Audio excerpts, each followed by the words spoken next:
little things here. Now the ODPP says that we have now built consensus, just go in peace, never steal again. I mean, Honorable Speaker, if we cannot have an honest conversation with the ODPP, Honorable Speaker, then we shall have lost. There are many other independent offices, many people have spoken about them that we need to look at. There's one body that appeared before us and has appeared before us called the PPRA, Public Procurement Regulatory Authority.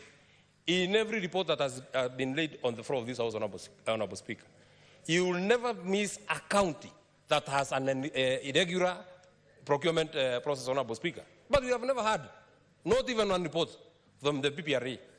In fact, it has to call for the initiation of either the members of the Senate or the members of the public to write to PPRA to tell them that there is something that we are seeing in a certain public entity, Honorable Speaker. These are the bodies that I am calling vestigial. They are not useful. In fact, their usefulness and their utility approaches zero power infinity. We must either do away with them or they must be very, very, very deliberate. Honorable Speaker, our young people have spoken about excesses. And I would dare say, and I'm very sorry to my colleagues who are in this House, Honorable Speaker, when we speak about excesses, we'll start with ourselves as members of this committee, as members of Parliament, as members of this Senate, before we even go out.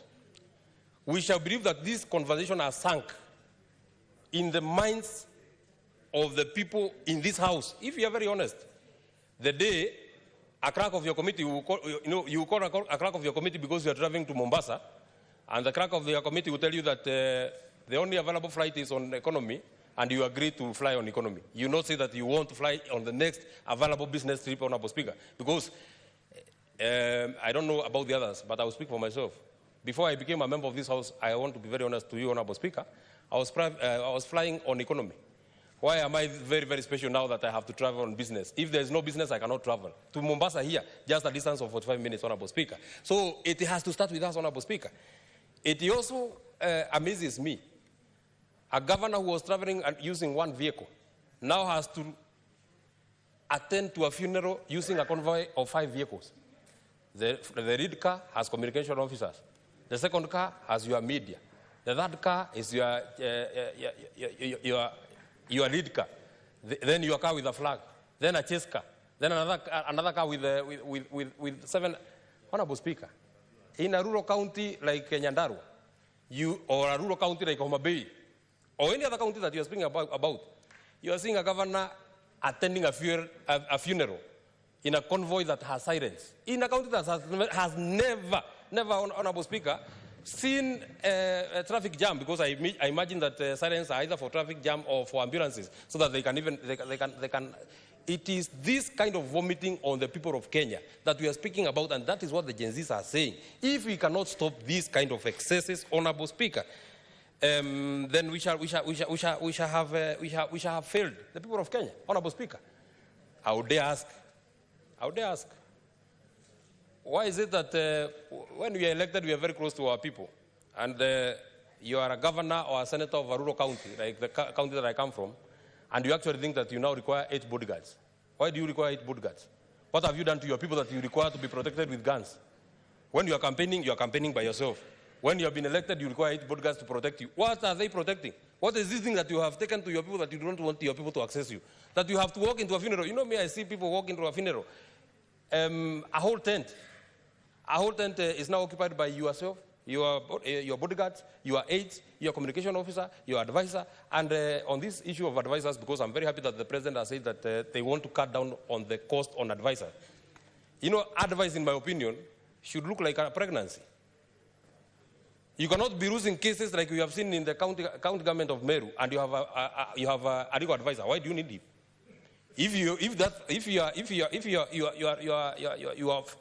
You have no tangible economic policies that we can see. Why do you require an economic advisor, Honorable Speaker? We have been saying with the matter just this afternoon that the county government of Meru will have to pay 600 million in terms of penalties and what has been awarded by court because they chased an investor from a hotel that is worth 150 million. What are we doing to our people? What are we doing to our people, Honorable Speaker? Why do we need to push this kind of money to the counties, Honorable Speaker? And this money is being spent and being used just like that. Honorable Speaker, in the quest of occupying, if you really want us, the young people, if you want us to fight the corruption, the next place that you must occupy must be the county governments. The next place that you must occupy must be the county governments, Honorable Speaker. The next people that you must visit must be the governors, Honorable Speaker. Finally, because I know my time is running out, there's something that has been mentioned on education, and I want to canvass my thoughts on education, Honorable Speaker. The only thing that, in my opinion, I feel equalizes us in terms of opportunities, Honorable Speaker, would be on education.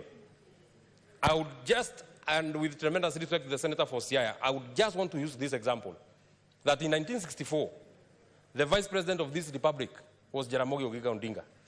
In 1964, my own mother, the late Jane Jerry, was born then. In September 2022, the son of the Vice President and the son of the peasant woman that was born in 1964 were sworn in this house as senators, both of them. Why? Because the only thing that has equalized us now is education. It is for this reason that we must try and make education as cheap as it can be, Honorable Speaker. I am very persuaded that we must do away with bursaries, Honorable Speaker. Why? Because not everybody is able to access bursaries. You know it, Honorable Speaker. When you allow politicians to be dishing out bursaries, the people that get this money are the same people. Because you campaign for your MCA, you get bursaries. You campaign for your member of parliament, you get bursaries. You campaign for your governor, you get bursaries. Honorable Speaker, at the end of it, when it is the end of the year, one kid is at home because they cannot pay school fees. Another kid is leaving school with an excess because their parents can be able to access bursaries, Honorable Speaker. Bursaries have been made a reserve of the families of politicians, girlfriends of politicians, bimbos that just walk around the politicians, Honorable Speaker. It is, this thing must come to an end, Honorable Speaker. If this money is there, the Senator for Kiambu was able to elucidate here, Honorable Speaker, that we have money in CDF, we have money in county government, we have the governor's kitty, we have money from the ministry. Why don't we amalgamate this money so that the people of Kenya can have access to free education, Honorable Speaker? When the idea of bursaries was born, Honorable Speaker, when the first cohort went out, the one that had Tom Mboya, bursaries were not meant for the brilliant. Bursaries were not meant for anybody else. It was meant for the needy. You do not have necessarily to be brilliant to be needy. You only need to be needy for you to access education. And the only way to access, I feel very good, Honorable Speaker. I dare say in this house, one of the closest in terms of age to the Gen Zs is myself, because I'm young, Honorable Speaker. I feel very proud that Kibaki gave me free education from class 1 to class 8. Many people did not enjoy that privilege, Honorable Speaker. If we were to say that we have listened to the Gen Zs, Honorable Speaker, we must ensure that we make education free. Just when I'm just about to end, Honorable Speaker, the second last thing that I want to say is on opportunities for employment. How do you think young people are feeling when they see a member of parliament, when they see a cabinet secretary dishing out letters to people on opportunities for employment? Is that level playing ground, Honorable Speaker? Why wouldn't our young people feel sad? Why wouldn't they get mad? Why wouldn't they get angry if they are learned? And because so-and-so is a friend to so-and-so, they're employed, and I will stay for 5 years without having gotten employed, Honorable Speaker.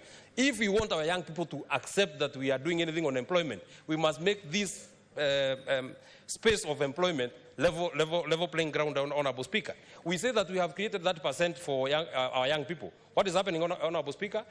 Old people are walking around with agopos that they have registered with the names of young people. So our young people cannot access, because when you want a contract in the county government, first of all, they ask for 10%. You don't have it. Once you get the 10%, when they are paying you, they ask for another 10%. You don't get paid, your money gets to pending bill, and the money that you are depending on is borrowed money, Honorable Speaker. So it then puts you in a very difficult situation. Finally, Honorable Speaker, and I know it may not be very popular at this time to say, Honorable Speaker, what the people of Kenya are asking, the Agriculture Committee of this House, led by Senator James Murango,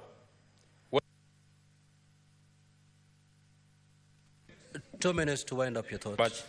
Thank you very much, Honorable Speaker. They went around this country, Honorable Speaker, Because fake fertilizer has been sold to our farmers, Honorable Speaker. Fake fertilizer has been sold to our farmers, Honorable Speaker.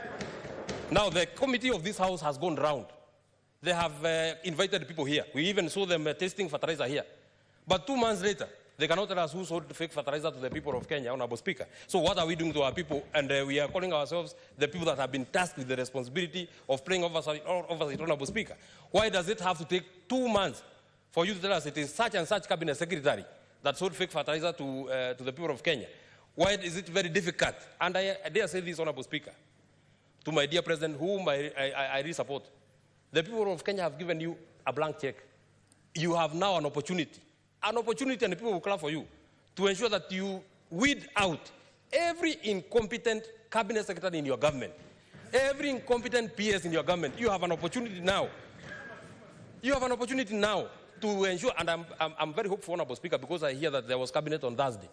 I'm very hopeful that some people took very nice photos there, because I'm very hopeful they will never get them back there, because they are incompetent, they are not able to deliver, and they are just pulling back our President, Honorable Speaker. Since the people of Kenya are